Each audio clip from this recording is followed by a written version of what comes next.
Let's see this question. The question is, in the following question, a statement of assertion is followed by a statement of reason. Assertion है, the effect of water as a factor is more through its effect on the plant rather than directly on photosynthesis. Reason है, water is one of the reactants in photosynthesis.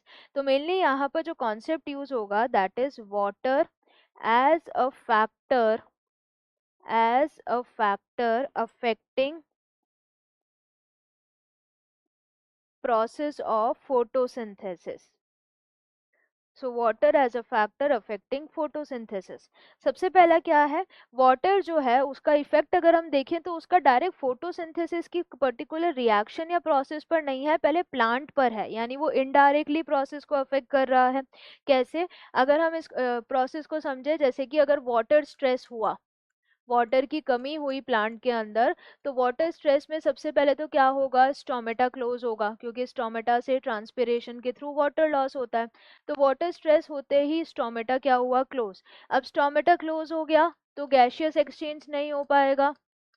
Gaseous exchange यानी photosynthesis के लिए जो CO2 चाहिए थी वो नहीं आ पाएगी।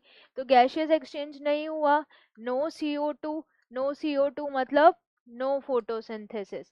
तो डायरेक्टली अफेक्ट नहीं हुआ, पहले प्लांट के स्टोमेटा बंद हुए, फिर फोटोसिंथेसिस पर इम्पैक्ट हुआ। दूसरा ही इसी तरीके से क्या होगा, वाटर स्ट्रेस होगा, लीफ सरफेस कर्ल होगा, कर्ल होगा तो सरफेस एरिया रिड्यूस हो गया।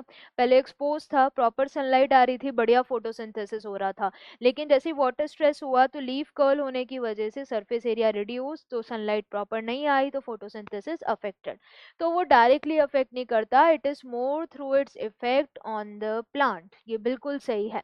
और इसके रीजन क्या है, ये सब रीजन में क्या है, water is one of the reactant in photosynthesis.